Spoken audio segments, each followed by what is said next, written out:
China will fight to the end, as the government has declared, and China has now imposed the retaliatory tariff up to 125% against all U.S. exports to China. Now, if things are not handled well, this means complete stop of China-U.S. trade, both ways. No goods exported from the United States to China, and complete stop of everything made in China to the United States. This is decoupling. If the United States wants to really welcome this, China will reciprocate, and causing the breakup of China-US relations. Whether this will evolve from peace to war, well, let's all be prepared. In essence, what China now declares is that it is prepared to fight to the end. Trade war, tariff war, technology war, or real war. So the ball is in Trump's court. You decide, and I will reciprocate. I will never succumb to the US pressure.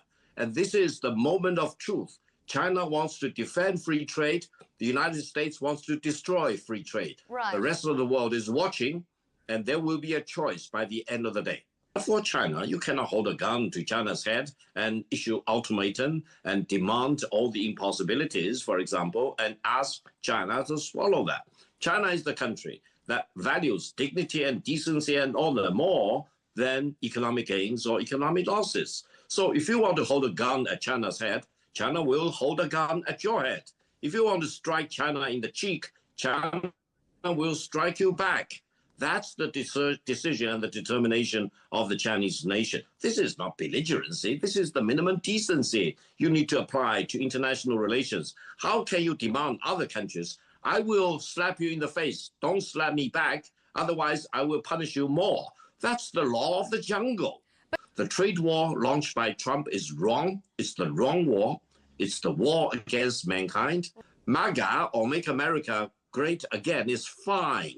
But you cannot achieve that at the expense of other countries.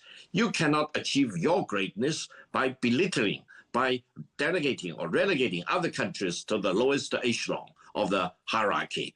Every country has its ambition. Every country wants to be in the first front, first row, for example, and no country should be allowed to trample rules of free trade, to trample international order, and to dictate to others, to issue ultimatum, to hold a gun at your head, to demand submission to my will. This is the law of the jungle, and China will never have a part of that, and China will fight to death to oppose that.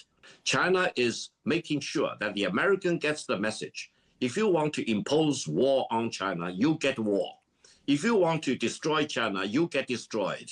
If you want to bomb China out with nuclear weapons, you will be wiped out with nuclear weapons. That's the mutually assured destruction theory, mad theory, that everyone in Pentagon, everyone in Washington, D.C. should fully know about.